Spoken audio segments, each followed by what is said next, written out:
Article 72 क्षमादान की शक्ति। राष्ट्रपति साहब के पास में ये शक्तियां प्राप्त हैं, क्योंकि हम राष्ट्रपति साहब को ही पढ़ रहे हैं, तो सीधी सी बात है, ये शक्तियां किसकी बात हम कर रहे हैं? प्रेसिडेंट साहब की। क्षमादान की शक्तियां, ठीक है। पावर्स ऑफ प्रेसिडेंट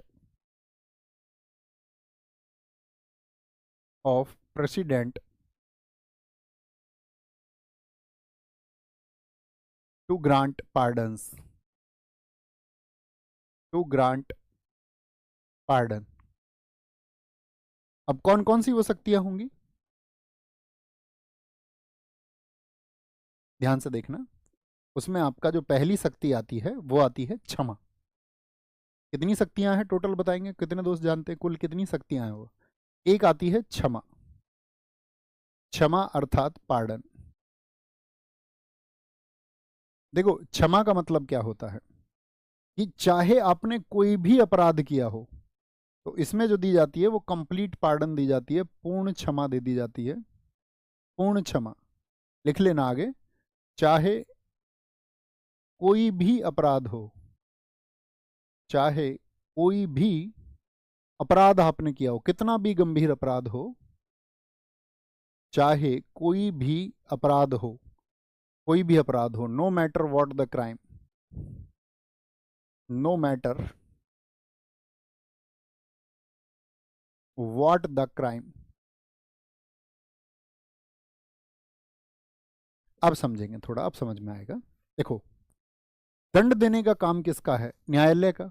तो सुप्रीम कोर्ट ने किसी को दे दिया आपका मृत्युदंड। मृत्युदंड बोले तो आपका डेथ पेनल्टी किसी को दे दी कि भाई इसको फांसी की सजा सुनाई जाए, डेथ पेनल्टी। या आपका आजीवन कारावास भी हो सकता है, लाइफ इम्प्रिजनमेंट भी हो सकता है। हाँ या ना बताओ, हो सकता है या नहीं? जी भैया, लाइफ इम्प्रिजनमेंट भी हो सकता है, मृत्युदंड भी दिया जा सकता है उसको। अब ये मृत्युदंड देने का अधिकार किसको था? तो आप कहेंगे ये न्यायालय देगा। मान के चलिए जैसे सुप्रीम कोर्ट ने दे दिया, या सुप्रीम कोर्ट के अलावा आपका और क्या विकल्प है? जैसे कि आपका कोई सैन्य न्यायालय है, कोर्ट मार्शल से भी दंड दिए जाते हैं, हाँ या ना? मैंने आपको बताया था। तो सेना न्यायालय, बताओ जरा, सेना न्यायालय अधिनियम कब का था? उसी से मैं समझ जाऊंगा कि आपने उसमें सेना न्यायालय को पढ़ा था बहुत अच्छे से। सेना न्यायालय अधिनियम किस वर्ष में आया था आपका? तो सेना यानी कोर्ट मार्शल के द्वारा भी किसी को दंड मिल सकता है। तो किसी भी प्रकार का दंड हो, चाहे, ठीक है, चाहे आपने कोई भी अपराध किया हो, चाहे आपने कोई भी अपराध किया हो,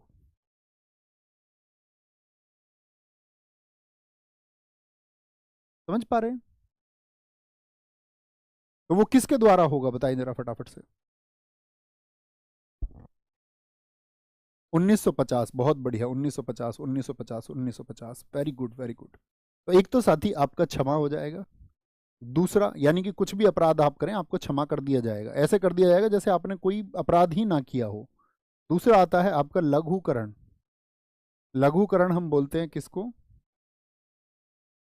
कम्यूटेशन को।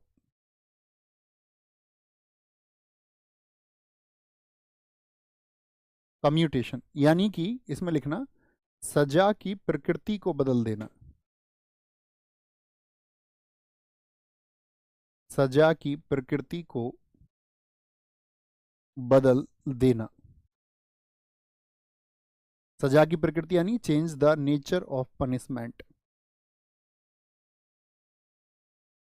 नेचर ऑफ पनिशमेंट कैसे जी? सजा की प्रकृति कैसे? जैसे इसका एक उदाहरण हम समझ सकते हैं। जैसे किसी व्यक्ति को फांसी दे दी गई, किसी व्यक्ति को मृत्युदंड दे दिया गया, तो जिसको मृत्युदंड दिया गया है, अब उसके घर वालों ने जो दया याचिका भेजी, और उस दया याचिका में ये कहा गया कि इसके मृत्युदंड को किस में बदल दिया जाए? आपका आजीवन कारावास में। इसको फांसी मत दो, बेशक से पूरे जीवन इसको पड़े रहने दो, आजीवन कारावास। तो कर सकते हैं राष्ट्रपति साहब इसको या नहीं? भाई एक में तो पूर्ण माफ ही कर दिया तो बरी हो जाएगा वो, उसको घर भेज दिया जाएगा, बंदी को मुक्त कर दिया जाएगा जैसी पूर्ण क्षमा मिली हो। चाहे उसको डेथ पेनल्टी मिली हो, लाइफ इम्प्रिजनमेंट मिला हो, चाहे उसको 20 वर्ष की सजा हुई हो, कुछ भी अपराध उसने किया उसमें उसको घर भेज दिया जाएगा, एकदम से मुक्त कर दिया जाएगा। यहाँ पे क्या होगा कि उसका जो प्रकृति है, जो पनिशमेंट उसको मिला है, जो उसका नेचर था, वो था मृत्युदंड, और उसको किस में बदल दिया गया? आजीवन कारावास में। बात क्लियर है? बोलेंगे भी फटाफट से, बोलो कोई दिक्कत कोई परेशानी इतनी बात में? आगे आएंगे भैया। पीछे एक बार देखिए, वहां पर सीएम लिख गया है राष्ट्रपति द्वारा नियुक्तियों में। कहां पर? राष्ट्रपति द्वारा नियुक्तियों में। राष्ट्रपति द्वारा नियुक्तियों में क्या हो गया? मुख्य निर्वाचन आयुक्त, अन्य आयुक्त। नहीं भाई साहब, सीएम नहीं होंगे। ये बातों के चक्कर में हमने लिख दिया, आपसे बात करने में सीएम नहीं होंगे, क्योंकि सीएम की नियुक्ति तो राज्यपाल करते हैं। भाई साहब सीएम को कट कर देंगे यहाँ से, तो मैं यहाँ पर क्या सोच रहा हूँ फिर? वित्त आयोग अध्यक्ष हो गए, सेना प्रमुख हो गए, और आपका प्राइम मिनिस्टर तो मैं आपको लिखवा चुका पहले ही, है ना? पीएम तो हम लिख चुके थे, सबसे पहले पीएम ही हमने लिखे। और आपका और क्या सोच सकते हैं हम? ठीक है, नहीं राज्यपाल भी हम लिख चुके थे। राज्यपाल तो मैंने लिखा दिया ना आपको पहले ही, नहीं लिखा है? राज्यपाल भी लिखा दिया मैंने आपको पीएम की सलाह पर। हाँ, मैं ये सोच रहा हूँ राज्यपाल पीएम की सलाह पर। इसको कट करेंगे भैया, लिख लेंगे इस बात को कहीं, मुख्यमंत्री की नियुक्ति जो है वो राज्यपाल करते हैं।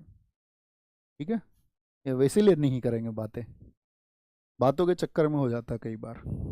माफ करेंगे, माफ करेंगे, है ना? वापस आएंगे, क्या बोलेंगे? लघुकरण हो गया। तीसरा परिहार। परिहार, परिहार का मतलब होता है रिमिशन। रिमिशन, रिमिशन का मतलब क्या होता है? प्रकृति को बिना बदले सजा को कम करना। प्रकृति को बिना बदले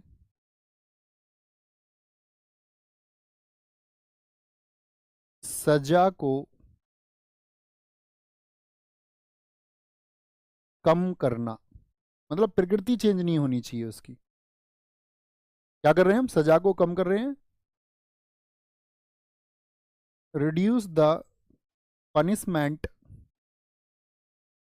reduce the punishment without changing nature, without changing nature. इस बात का क्या मतलब वो भी है, इसे थोड़ा समझाएं। देखो, ऐसे समझो जैसे किसी को सश्रम कारावास हुआ। सश्रम कारावास का मतलब होता है कि उसको एक कठोर कारावास था, कि जब वह जेल में बंद रहेगा तो उसको उत्पादन के कार्यों में भी कई बार कैदी को ले लिया जाता है। जैसे अंदर कुछ काम चल रहा हो आपका, जो कोटेज इंडस्ट्री का हो, जा मान के चलो कुटीर उद्योग का कोई काम हो रहा है, या लिफाफे बनाने का काम हो रहा है, एनवेलप बनाए जा रहे हैं, तो कैदियों से वो काम लिया जा सकता है। तो या कोई अन्य काम उनसे लिया जा सकता है, तो मान के चलो उसको कोई कठोर कारावास था, और जो कठोर यानी हार्श पनिशमेंट उसको जो था वो था उसको कठोर कारावास 10 साल का। कठोर कारावास वो उसको था आपका 10 साल का। ठीक है, एक हार्श पनिशमेंट था। तो प्रेसिडेंट साहब ये कर सकते हैं कि उसकी प्रकृति जो है, यानी कठोर कारावास तो कठोर ही रहेगा, कारावास तो कठोर ही रहेगा, लेकिन वो कितने वर्ष का हो सकता है? तो आप कहेंगे भैया उसको 5 वर्ष किया जा सकता है। बात समझ में आई? जब समझ में आए तो बता दिया करो थम्स अप करके। तो 3 हो गए आपका, परिहार हो गया। चौथा, चौथा क्या अधिकार प्राप्त है उनको? विराम का, रेस्पाइट।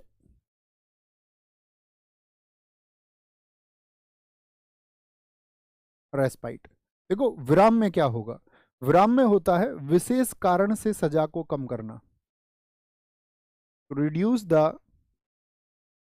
पनिशमेंट, विशेष कारण से सजा को कम करना। विशेष कारण से सजा को कम करना। ठीक है, कोई दिक्कत? विशेष कारण तो सजा क्या हुई? कम हुई, आपका सजा कम हो गई, यानी कि रिड्यूसिंग पनिशमेंट। जैसे कोई मान के चलो कोई महिला आपका कैद में है, और उस सजा को जो कम किया जा रहा है उसका कारण हो सकता है आपका क्या? जैसे कि कोई गर्भवती महिला हो सकती है, प्रेग्नेंट कोई वुमेन हो सकती है। जैसे बहुत अच्छा चिंकी ने लिखा गर्भवती स्त्री के लिए, बहुत शानदार। पांचवा जी भाई साहब, कल से ब्लैक बैकग्राउंड कर देंगे जरूर। प्रतिलंबन, प्रतिलंबन, प्रतिलंबन का मतलब है रिप्राइव। रिप्राइव, प्रतिलंबन, ठीक है, यानी दंड को स्थगित करना, दंड को स्थगित करना,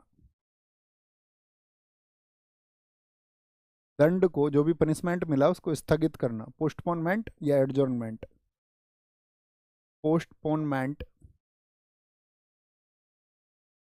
ऑफ पनिशमेंट और सेंटेंस। ये क्यों होता है? देखो, मैंने आपको बताया कि जिस व्यक्ति को सजा हो चुकी है, ध्यान से समझना, जिस व्यक्ति को सजा हो चुकी है तो उसको तो दंड तो मिल ही चुका है और सुप्रीम कोर्ट ने उसको दंड दे दिया, ठीक है, सुप्रीम कोर्ट ने। अब ऐसा होगा ना, ये व्यक्ति क्या लेके जाएगा, अपनी जो पटिशन है वो लेके जाएगा राष्ट्रपति साहब के पास में। अब ये जो याचिका इसके पास भी है, सीधे सुप्रीम कोर्ट से सीधे प्रेसिडेंट के पास चली जाएगी, बताओ हाँ या ना? किसी भी माध्यम से भेजे, वो खुद, उसके परिवारजन, उसके वकील आदि किसी के भी माध्यम से जाए, तो आप कहेंगे कि ये पहले जाती है गृह मंत्रालय। कहाँ पे जाएगी?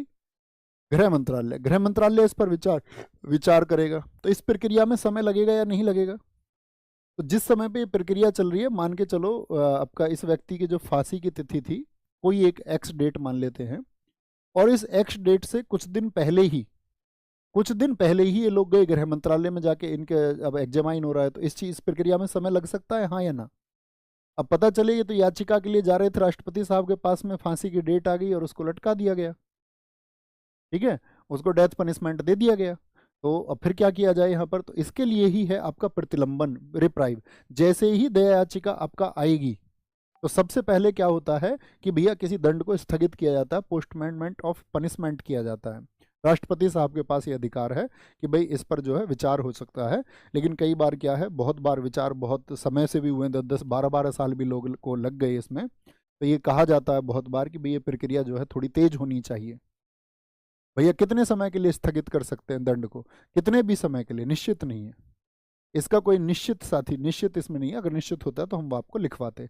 जब हम कहीं पे वर्णन नहीं कर रहे हैं तो इसका मतलब है उसका कोई एक आपका क्या बोलेंगे, एक फिक्स टाइम पीरियड नहीं है। लेकिन यहाँ पर क्या बात होगी उसको नोट कर लेना, छोटी सी बात को।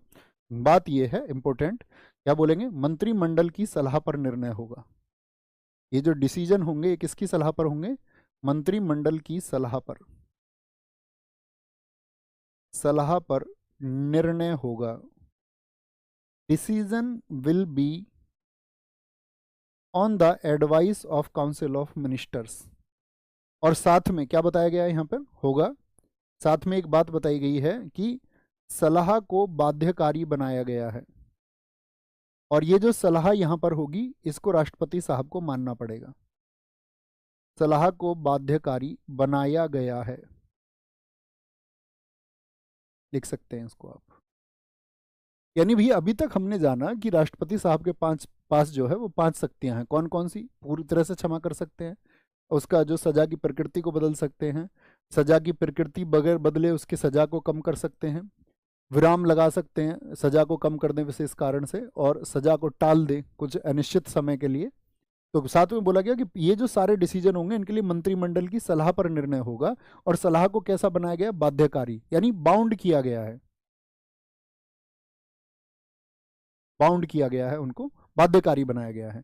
और जब बाध्यकारी बनाया गया तो इसके लिए इंपॉर्टेंट है कि कौन सा संशोधन हुआ था? 42वां संविधान संशोधन हुआ था 1976 में। लेकिन अभी मैंने एक बात आपको बताई थी कि इन्होंने जो सलाह दे दी मंत्रिमंडल ने, और राष्ट्रपति साहब उस सलाह को पुनर्विचार के लिए लौटा सकते हैं या नहीं, कितनी बार पुनर्विचार के लिए लौटा सकते हैं, ये उत्तर मैं आपसे चाहूंगा। अभी मैंने आपको बताया था मंत्रिमंडल की सलाह के लिए, जब हमने मंत्रिपरिषद की आपका बात की कि मंत्री परिषद जो उसकी नियुक्ति राष्ट्रपति साहब करेंगे और वो उनके प्रसाद पर्यंत होगी, तो आप कहेंगे भैया कि वो जो सलाह उसने दी है उसको वो पुनर्विचार के लिए, रिकंसिडरेशन के लिए आपका रिटर्न तो कर सकते हैं, लेकिन ओनली वन टाइम, सिर्फ एक बार। और ये किया गया 44वें संविधान संशोधन 1978 से। कोई दिक्कत? लिख लेना इस बात को यहीं पे। दूसरी बात आएगी कि एक बार पुनर्विचार के लिए लौटा सकते हैं, एक बार पुनर्विचार के लिए, क्योंकि ये मैं पहले स्टेटमेंट आपके लिए लिख सकता हूं, ओनली वन टाइम रिकंसिडरेशन। ये कब से किया गया था? ये किया गया था 44वें संविधान संशोधन 1978 से। अच्छा, ये तो बात ठीक हो गई। अब इसका एक दूसरा पक्ष और समझें। क्या ऐसा नहीं हो सकता, जैसे हमने कह दिया कि मंत्रिमंडल की सलाह पर निर्णय होगा, मेरी बात को समझें। अब कोई व्यक्ति ऐसा है, जैसे अभी केंद्र में सरकार है आपका, मान के चलो